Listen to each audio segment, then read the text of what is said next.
Hello guys, welcome back to my channel UC ফ্যামিলিতে তোমাদের সবাইকে স্বাগতম। বন্ধুরা, আজকে আমি একটা বাড়তি মাছের রেসিপি নিয়ে এসেছি।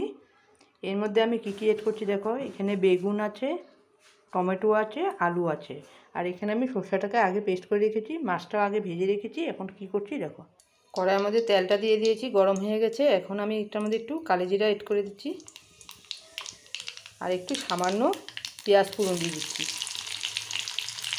পেঁয়াজটা একটু লাল হয়ে নেয়। পেঁয়াজটা লাল হয়ে গেছে। এখন আমি এর মধ্যে বেগুন আলুটা একটু ভেজে নেব। একসঙ্গে টমেটোটাও দিয়ে দিলাম।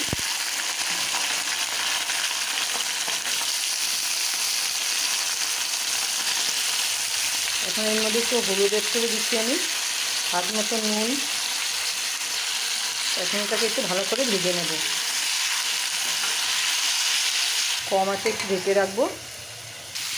এটা ভাজা হয়ে গেছে। এখন আমি একটু আধা শুষ্ক একটু সাঁতলিয়ে নেব, সামান্য একটু সাঁতলিয়ে নেব, তারপর বাকিটা দেব। এটা সাঁতানো হয়ে গেছে দেখো, এই যে তেল বেরোচ্ছে। এখন আমি বাকি শসাগুলো সব অ্যাড করে দেবো। এটাকে ধুয়ে জল অ্যাড করে দিলাম।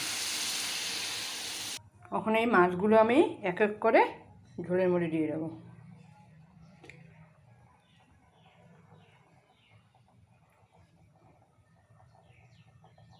মাছগুলো দিয়ে আমি ঢেকে রাখলাম।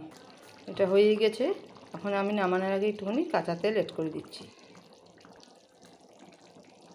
এখন তোমাদেরকে দেখাচ্ছি। এই দেখো বন্ধুরা, আমার মাছ চচ্চড়ি হয়ে গেল। এইভাবে বানিয়ে খেয়ে দেখো, খুব ভালো লাগে। ভালো লাগলে লাইক শেয়ার কমেন্ট অবশ্যই করো বন্ধুরা। সাবস্ক্রাইব করে দিও, আমার পাশে থেকো। বাই বাই বন্ধুরা।